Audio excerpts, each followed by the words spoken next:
Good morning class 10।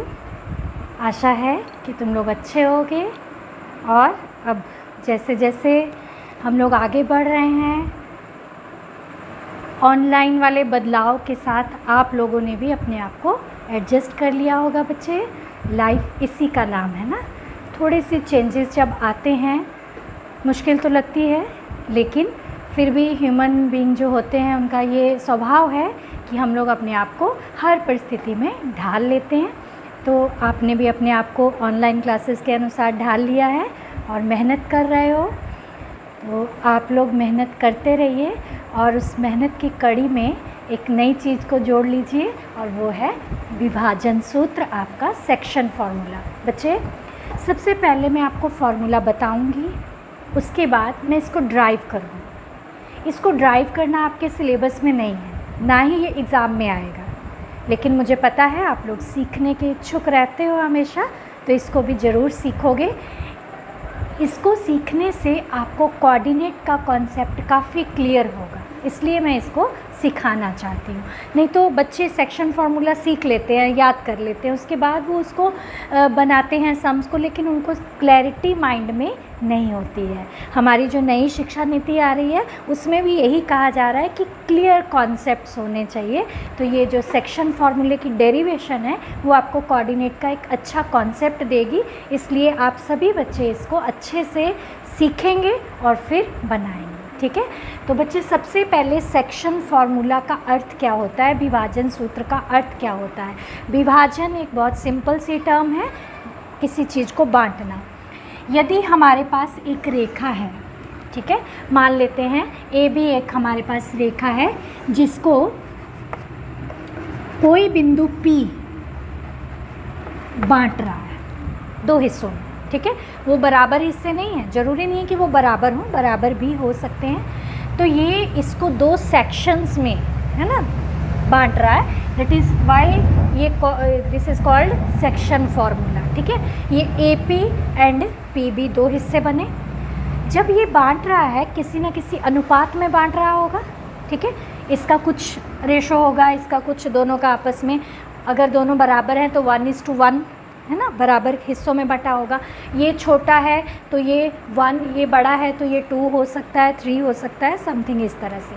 हम लोग को कुछ नहीं दिया हुआ है, हम लोग इसको कोऑर्डिनेट से लिंक करेंगे और देखेंगे कि ये बिंदु इन दोनों बिंदुओं को या इस पूरी भुजा को किस अनुपात में बांट रहा है। तो हम सब कुछ अभी चूँकि फार्मूला ड्राइव कर रहे हैं इसलिए हम एज्यूम करके चलेंगे। इस हिस्से को हम लोग M1 और इस हिस्से को हम लोग M2 मान लेते हैं। ठीक है, और ये AB के कोऑर्डिनेट्स, जो AB के निर्देशांक हैं, ये X1 Y1, ठीक है, ये आप जानते ही हो। इसके निर्देशांक ये हमको दिए हुए हैं एक तरह से, X2 एंड Y2। ठीक है, AB को एक बिंदु P M1 अनुपात M2 की रेशो में बांट रहा है और हमको कह रहा है कि P के कोऑर्डिनेट्स निकालें, P के निर्देशांक निकालें। इसको हम लोग एज्यूम कर लेते हैं X और Y। P के निर्देशांकों को हम लोगों ने क्या एज्यूम किया, X एंड Y। तो ये हमारे पास, आप सब कुछ इसके बारे में अच्छे से लिख सकते हो। AB एक रेखा है जिसे बिंदु P M1:M2 के अनुपात में बांटता है, ठीक है।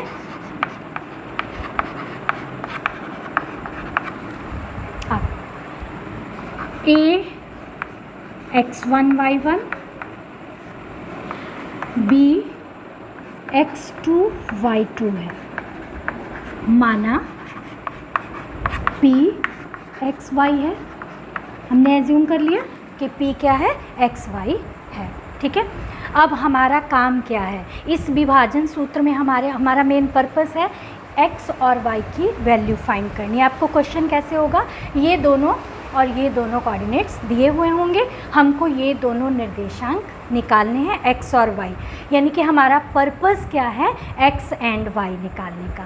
पहले मैं तुम लोग को बता दे रही हूँ कि ये फार्मूला अप्लाई कैसे होता है, जैसे एक स्टेप कैसे इसको याद रखा जाता है। इस वाले टर्म को इधर वाले अनुपात से गुना किया जाता है और इस वाली टर्म को इधर वाले अनुपात से गुना किया जाता है। x निकालना है तो x's का यूज़ करेंगे, y निकालना है तो दोनों y's का यूज़ करेंगे। तो फॉर्मूला क्या बनेगा हमारा, x इज़ इक्वल टू, जब ये x कोऑर्डिनेट निकालना m1x2 प्लस m2x1 है ना, m2x1 divided by m1 plus m2, दोनों रेशोज़ को जोड़ दिया जाता है। याद करने का यही तरीका है, इधर वाली टर्म इस रेशो से गुना होती है, इधर वाली टर्म इस रेशो से गुना होती है। आप इसको वहाँ तो 2:1 लिखा होगा, 4:5 लिखा होगा, तो आप इसको इस तरह से बना के भी यूज़ कर सकते हो। सेकंड आपको y निकालना है, y निकालने के लिए फिर से m2y1 m1y2, ठीक है। यहाँ आएगा m1y2 plus m2y1 divided by m1 plus m2, ठीक है। फॉर्मूला याद रखने की भी आवश्यकता नहीं है, आप इसको ऐसे करके निशान लगा लेंगे तो आपको पता रहेगा इधर वाली टर्म जो अनुपात है इससे गुना होगा और इधर वाला इधर गुना हो जाएगा। x निकालना है तो केवल x's को यूज़ करेंगे, y निकालना है तो केवल y's को यूज़ करेंगे। समझ में आ गया, ठीक है। ये हमारा फॉर्मूला है, लेकिन ये डेरिवेशन नहीं है। अब हम इसको ड्राइव कैसे करेंगे, ठीक है, तो वो देखते हैं अभी।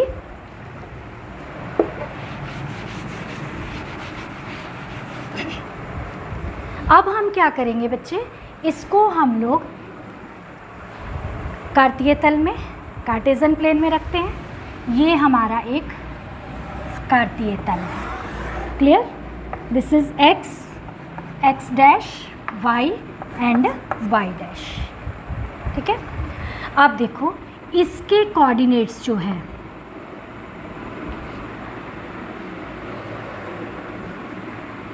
सब में y एक्सिस के पैरेलल हम लोगों ने लाइन खींच दी, ठीक है।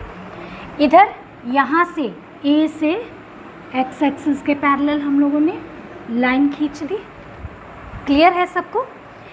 अब देखो हमारा मेन एम क्या है, एम हमारा ये है कि इस त्रिभुज और इस त्रिभुज को हम लोग समरूप कर दें। अगर समरूप कर देंगे तो इसकी रेशो, इसकी रेशो, इसकी रेशो, इसकी रेशो, इसकी रेशो और इसकी रेशो बराबर आ जाएगी।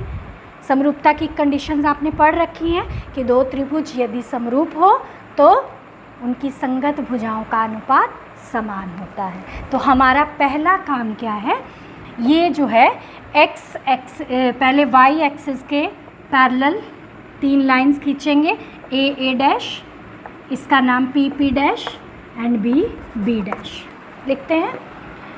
a डैश,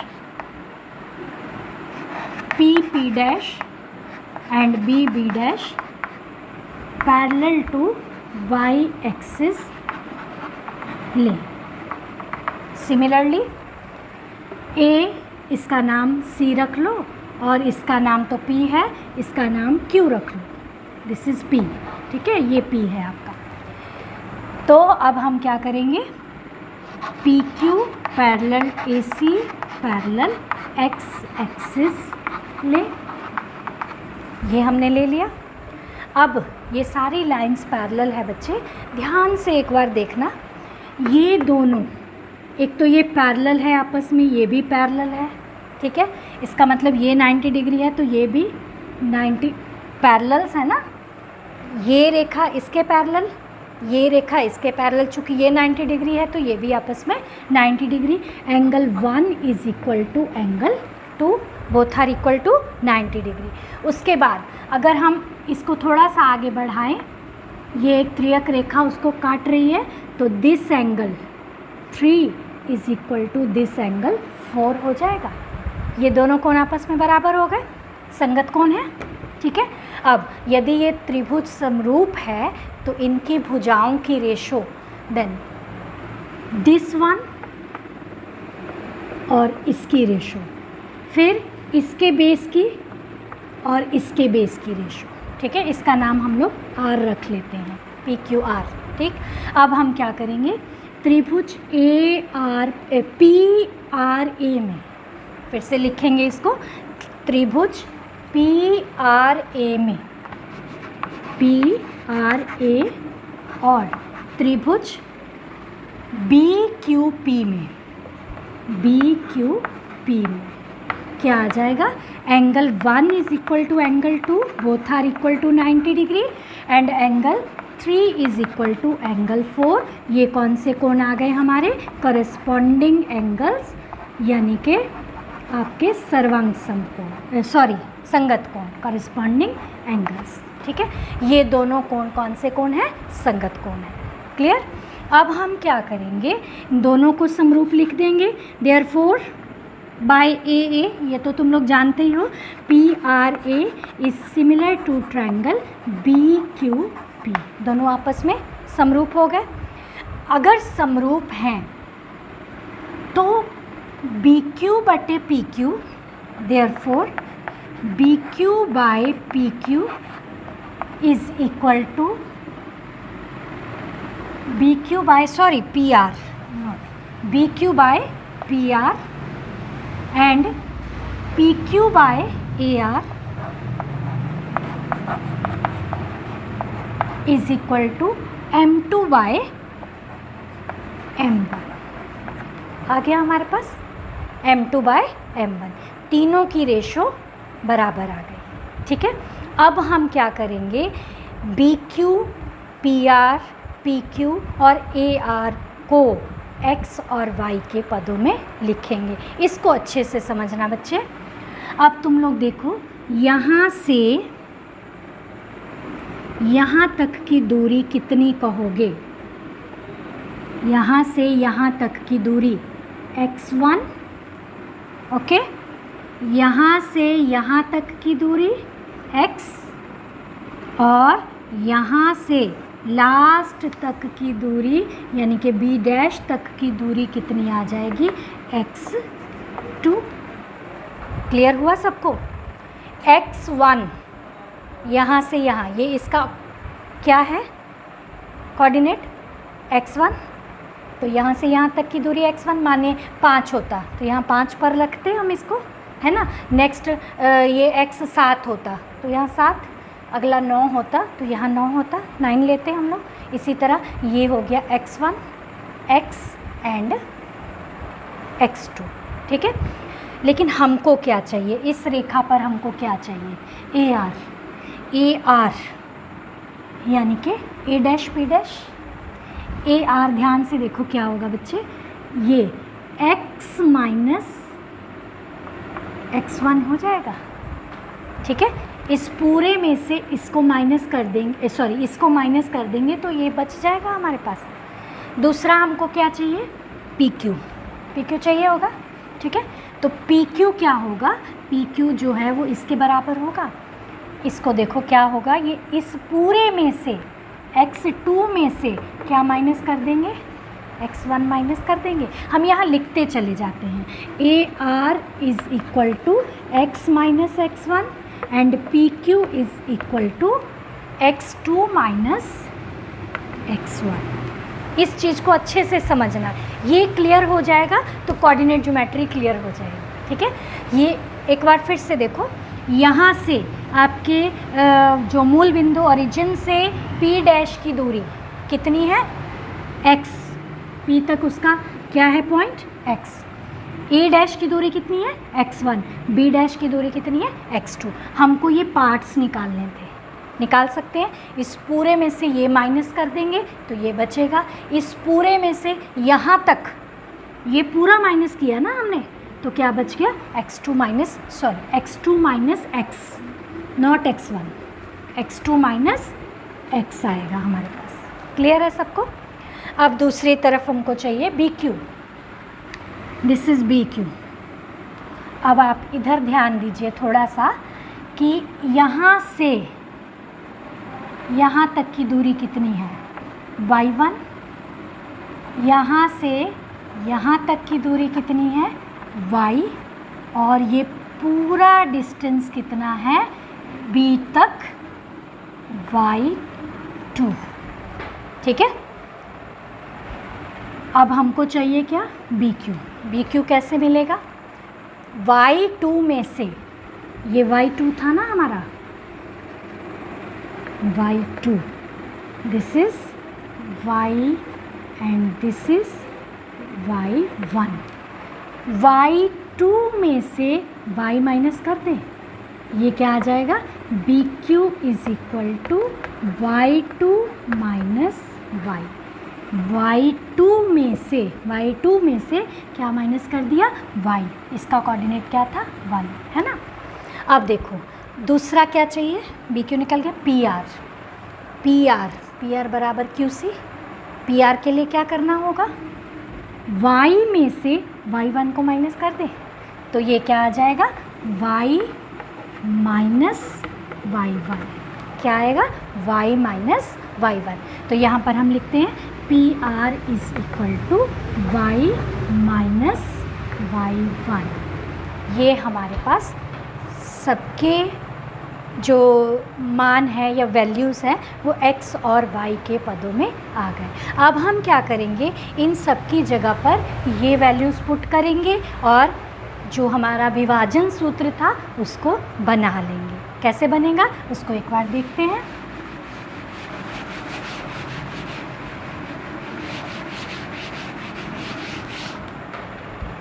आपके पास आया था BQ by PR is equal to PQ by AR is equal to M2 by M1। ठीक है, अब हम सबकी वैल्यूज़ उनकी जगह पर डालते चले जाएंगे। VQ की वैल्यू क्या थी, y2 minus y divided by PR की वैल्यू थी y minus y1 is equal to PQ की वैल्यू थी आपकी x2 minus x divided by x minus x1 is equal to M2 by M1। चूँकि हमको रेशो दी होगी x और y find out करने हैं, तो पहली बार हम इन दोनों को इक्वेट कर देंगे और दूसरी बार हम इन दोनों को इक्वेट कर देंगे। ये आ जाएगा y2 minus y by y minus y1 is equal to M2 by M1। ठीक, क्रॉस मल्टीप्लाई करते हैं, ये आएगा हमारे पास M1y2 minus M1y is equal to M2y minus M2y1। y वाले पदों को एक तरफ ले जाए, चूँकि y हमको फाइंड आउट करना है, तो ये हमारे पास आ जाएगा माइनस, इसको इधर लेकर रखते हैं, M1y2 plus M2y1 is equal to M2y plus M1y। यहाँ से ये तो ऐसे ही रह जाएगा, इसमें सब अलग अलग है, कोई सेम नहीं है। और हम लोग क्या करेंगे, यहाँ से My कॉमन ले लें, तो ये आएगा M1 प्लस M2।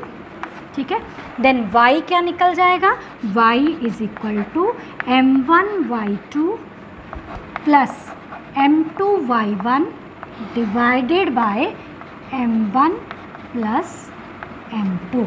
ये आपका y कोऑर्डिनेट निकल गया। ठीक है, क्या निकला आपका y कोऑर्डिनेट यहाँ पर निकल जाता है। इसके बाद हम लोग x कोऑर्डिनेट निकालेंगे, तो इन दोनों को फिर से इक्वेट करेंगे। तो आइए इसको भी इक्वेट करते हैं।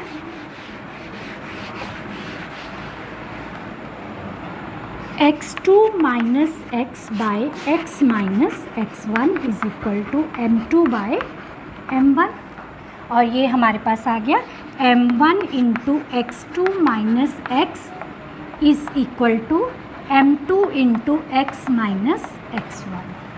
क्लियर है। अब हम फिर इसको M1 x2 minus M1 x is equal to M2 x minus M2 x1 कर लें।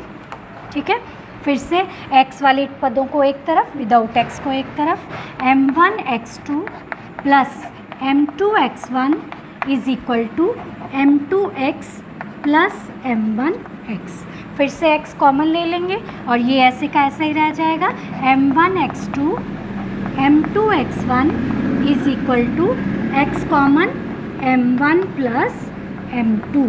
ठीक है, अब x की वैल्यू क्या आ जाएगी, m1x2 plus m2x divided by m1 plus m2। ये हमारा आंसर आ जाएगा। एक तरह से x का वैल्यू हम निकाल लेंगे। अब आप समझ गए कि सेक्शन फॉर्मूला, विभाजन सूत्र, किस तरह से हम विभाजित करने वाले बिंदु के कोऑर्डिनेट फाइंड आउट कर सकते हैं, उसके पीछे कौन सी थ्योरी काम करती है। बच्चे इसको एक बार समझ जाओगे ना तो आपको कोऑर्डिनेट्स की फिगर बनाने में, उसको समझने में बिल्कुल प्रॉब्लम नहीं आएगी। ऐसे जैसे रट के मैथ्स बनाना और समझ के मैथ्स बनाना दो अलग अलग चीज़ें हैं। और यदि हम रट के बनाते हैं तो बहुत देर तक हमारे दिमाग में स्टेबल नहीं रहता है, और यदि हम समझ के बनाते हैं तो क्वेश्चन कितना भी घुमा के पूछेगा हम उसका आंसर सही तरीके। तो बच्चे इस तरह से आप विभाजन सूत्र को डिराइव करके कोऑर्डिनेट को अच्छे से समझ सकते हैं। और आज सिर्फ आपका होमवर्क यही है कि इस सूत्र को बढ़िया से समझिए और अपनी कॉपियों में बनाइए। ठीक है, और साथ ही साथ एक्सरसाइज 7.2 में अप्लाई करके देखिएगा। एक आध एग्जाम्पल देखने से आपको समझ में आएगा, आप उसको अप्लाई करेंगे और कोशिश करेंगे कुछ क्वेश्चंस बनाने की। और नेक्स्ट वीडियो में मैं आपको एक्सरसाइज 7.2 सॉल्व करके भेजूँगी। तब तक आप बैठेंगे नहीं, एक्सरसाइज को ट्राई करेंगे, नहीं है तो कम से कम एग्जाम्पल्स को समझकर उसको अपनी कॉपी में बनाएंगे। लेकिन ये फॉर्मूला बढ़िया से प्रैक्टिस करेंगे। और मुझे पता है कि आप पढ़ने के इच्छुक हैं, मार्क्स लाने के इच्छुक नहीं है केवल, है ना। भगवान ने भी कहा है कि अपना कर्म कर और कर्म का फल मुझ पे छोड़ दे। तो आप सभी अपना कर्म करिए, सीखिए और फल की इच्छा अभी मत करिए। अभी सिर्फ कर्म करना है, फल तो भगवान देंगे ही। और एक बात मेरी हमेशा याद रखना, मैं हमेशा से कहती हूँ, मेहनत जो करता है उसको फल हमेशा मिलता है। इन्हीं शब्दों के साथ मैं आज के क्लास का अंत करती हूँ। Thank you.